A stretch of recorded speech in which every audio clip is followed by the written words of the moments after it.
right, guys, what's good? Welcome to another edition of Live Wire Sports Media. Welcome to your Sunday Stroll edition. So we got some major updates on the injury of Sophie Cunningham and Sid Colston. Today, we've been waiting to find out what's going on with them. Can the Indiana Fever add a player to hardship um, to their roster? And we got the answers that we need. Now, thanks to Scott Agnes and definitely thanks to Sophie Cunningham, I mean, Chloe Peterson, they provided that information. Now, Sophie Cunningham did came to practice, but she was on the sideline. She wasn't there earlier. And Sid Colston was definitely there on the bicycle, and she was getting up shots. Now we don't know how long they will be out, but it could be some time. So, and the Indiana Fever are looking to add a player to the hardship. Now I'm gonna show you a quick video of Sid and Sophie real quick, and before I dive into what Krauskopf had to say and Stephanie White.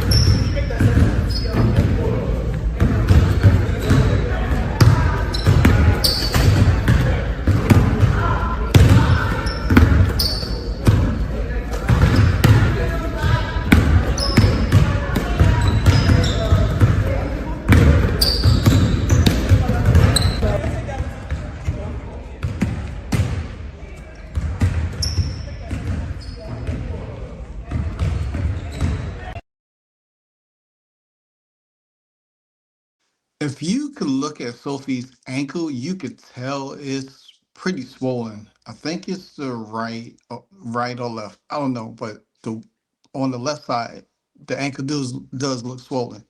Now, Stephanie White and Kelly Krauskopf did take to the media and did talk about adding another person to the roster because they are depleted.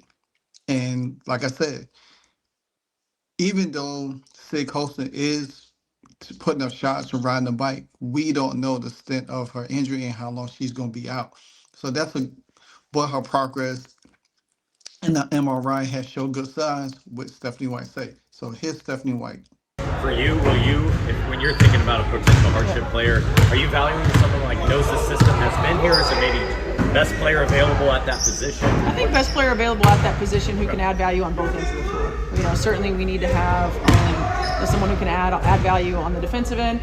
We got to have somebody who can help us navigate and get into offense, handle the ball. Since we're down to two healthy guards, the goal would be to get everybody kind of back to their natural positions if we can. But at the same time, we can't control everything, so we'll get the best player that we can get that will fit into how we play. Do you anticipate signing a hardship player before Tuesday's game? I hope so. I hope so. Anything else? What does simplify mean in terms of what this group? Is that more so what you're calling out there?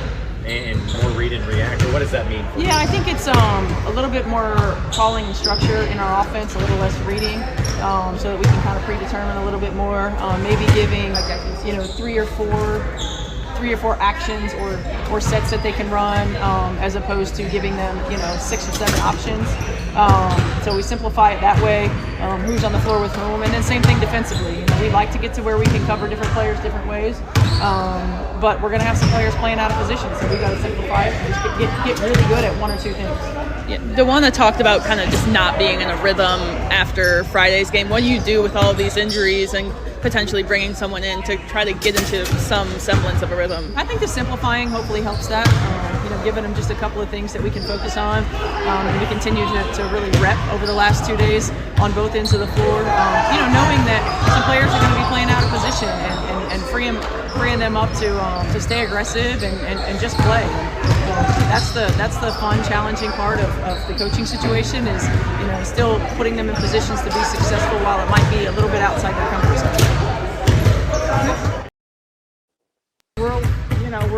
We're down in numbers, but we're looking at adding another player for a replacement player to help us with our numbers and try to get people healthy and try to get a full roster back together. I mean, games are still coming, so it's going to be an adjustment, but we have a good group, we have good depth, thankfully, so that should help us. Yeah. Are you hoping to have that player before Tuesday's game? We're hoping, yeah. All right. Have you ever been through any circumstances this early into the season and such, where you're battling 3 or 4 down? Like, how unique is it? Remember, I don't, probably, but I mean, because the WNBA, the roster sizes are so much smaller. So when you get down to the 11-player roster and you lose 3 players like that, now you've got to add a quick player to your roster. So it's something that you just deal with being in this league, with the roster sizes being a little bit smaller, and that's why you try to build for depth. This may be another perfect example of where the WNBA could get to, where they had, like the NBA has 2 ways, but maybe home player development roles, and they could be available in times like this. Would that be ideal? I mean, just more bodies would be good. Yeah. Yeah.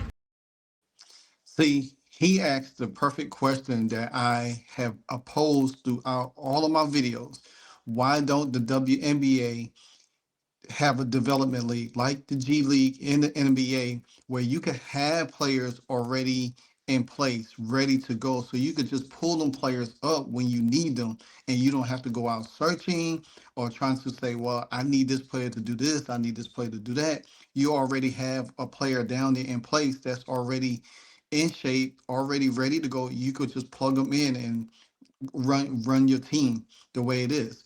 That's one of the perfect questions that I finally hear a reporter ask any team, especially a general manager of an organization, why they don't have a development league. And that's very important. And like Kelly said, that the rosters are very, very, very small, and with something they need to address in the offseason when they talk with the new CBA, they need to go to at least 14 roster spots, if not 15. Now, Stephanie White did alluded to about simplifying the offense because they can't play the way they want to. And the reporter did talk about read and react offense. So apparently they are running a read and react offense, but I guess they not picking it up the way they need to pick it up. So now you down to 2 guards. You need to bring somebody in. And bringing somebody in that can play both ends of the floor is very, very important because Sid is not an offensive person. She's a defensive person, but she's really haven't been good on either end anyway. So to me, it's going to be interesting to see who they bring in. It's what I'm saying. She definitely said that it doesn't necessarily have to be a person that knows the system, but can come in and contribute on both ends of the floor, running the offense, playing defense, and probably adding some scoring as well. So that's pretty interesting. But like they don't have the bodies, so they have to simplify things down. So people have to understand we can't run the way we would like to run because we don't have Caitlin. We're not gonna have Caitlin probably for another week or so. Sophie could be out for a long time. Sid could be day to day and everything like that, and they still might not bring her back because as I addressed in a video last night, that they could cut Sid because she has an unprotected contract. If they don't bring her back, now if she's like fully healthy, they'll probably bring her back. But if she's not, and she's out for like through the midway point before the season, they could cut her and just pay her from the time she's been there and then just add somebody else to the roster. So it's going to be very interesting to see how the Indiana Fever front office handle this situation going forward. But again, there's good news that the MRI with Sid and Sophie is not bad. and that could give them a lot of time to heal in the process as the Fever figure out who they need to bring on the roster and potentially getting Caitlin back in the fold where this offense could run a little bit better, a little bit more fluidly than it has been. Um, Now, Chloe Peterson did put out an article, and I'm going to just go over it a little bit. I'm just going to skip to some of the points because I want to. The point was she was talking about the MRI.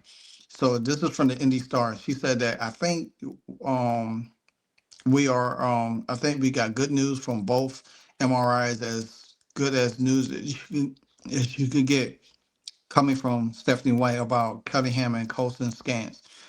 And so right now it's a day-to-day thing. We're looking forward to hopefully have them return at some point sooner rather than later. But at the same time, it's how each of them progress in their rehab. And that's the key. How they're going to progress. Even though you've seen Sid putting up shots, even though you see her on the bike, she could easily have a setback. You know what I'm saying? Because, the leg might take on what she's doing, but she could have a setback, and you don't know how severe or how painful her leg may act day to day. So, and especially put pressure on it and running up and down, and then still get bumped and fall down on the court as well. So, but she also talked about the situation with Sophie Cunningham and everything, and she was in excruciating pain and stuff like that. So they hoping to sign a player by Tuesday. Hopefully they could do that today, tomorrow, whatever the case might be. Um, because they do play the Mystics again at home on Tuesday night. So that's gonna be pretty interesting to see. But let me know what you think. Give me your opinions, your comments. Let me know what your thoughts is on the whole situation. The good news about Sophie and Cunningham, and who you think the Fever should really go after to fill that one spot. Because even if Sophie comes back, you're still going to be down. I mean, if Sid comes back, you're still going to have Sophie down, and that's only going to give you 9 players. You have to have at least 10 on your roster. So, again, this is Live Watch Sports Media. This is your Sunday Stroll edition. You know what it is, because if you don't know, now you know. Catch you later, guys. Hey, so amazing. You see how they playing? Live wire, it's all about sports and entertainment. You don't want to miss it, so official like you never seen. Keep it going till the whistle blowing from the referee. Everything from highlights and stats. You know that we gotta run it back, whether on the field or the court. You know that this is where it's at. Subscribe, no delaying. This is Live Wire, sports and entertainment. Let's go.